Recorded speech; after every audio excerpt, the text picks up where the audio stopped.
Pourquoi Po pourrait-il continuer à gagner de la valeur au sein de l'écosystème? Pour comprendre cela, il ne faut pas regarder uniquement le prix du token. Il faut surtout comprendre le mécanisme qui fonctionne derrière le pool Po BTCB. La première raison, c'est la déflation quotidienne. Chaque jour, le pool applique un mécanisme de déflation de 0,5%. Une partie de ce montant est brûlée, et une autre partie est distribuée aux utilisateurs actifs du système. Cela aide à réduire l'offre, tout en maintenant des incitations au sein de la communauté. La deuxième raison, c'est le système PBM.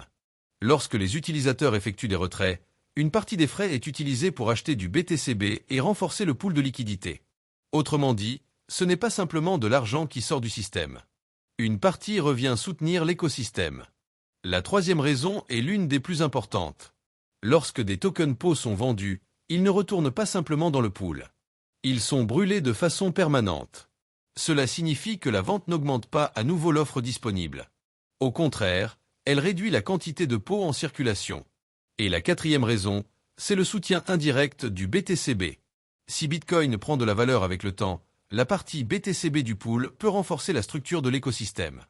Cela ne veut pas dire que le prix est garanti, mais cela crée une logique de valeur plus solide qu'un token sans soutien ni mécanisme déflationniste. C'est pour cela que, lorsque l'on parle de Po, on ne parle pas seulement de staking ou de bons. On parle d'un système conçu avec de la déflation, du burn, de la liquidité et un soutien à l'intérieur du pool. Po ne dépend pas uniquement du hype du marché. Son objectif est de construire de la valeur grâce à son propre mécanisme.